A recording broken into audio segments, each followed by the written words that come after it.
Alright guys, so you are welcome to another episode of our tutorial, and for today's episode, this is just a spreadsheet application, and you realize that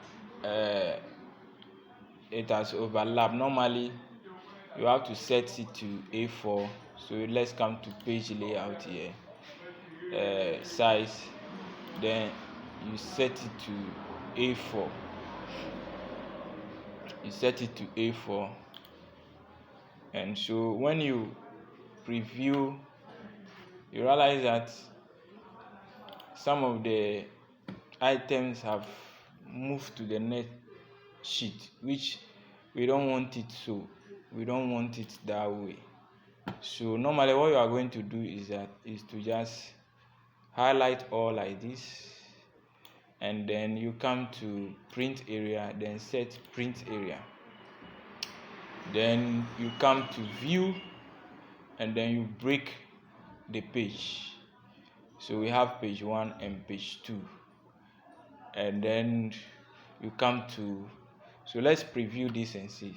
Still, so there's something we also need to do in this case.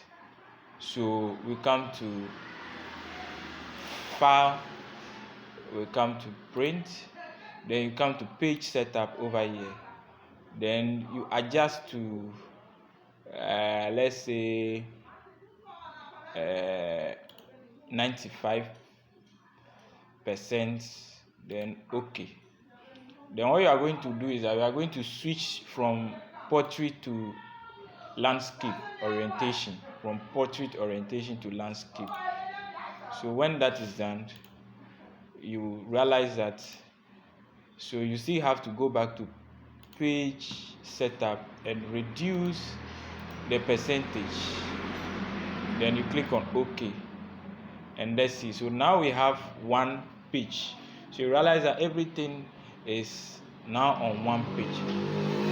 So basically that's how you are going to do if you have more content on a spreadsheet.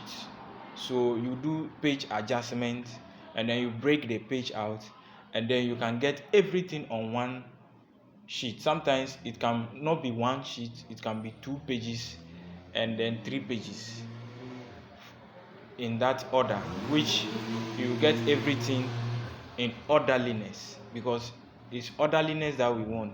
So now, as you can see, everything is under just on one page. Then you go back, you click save. So this is how you do page adjustment in Excel when you have too much content on it. Thank you. Subscribe to my YouTube channel, and see you in the next video.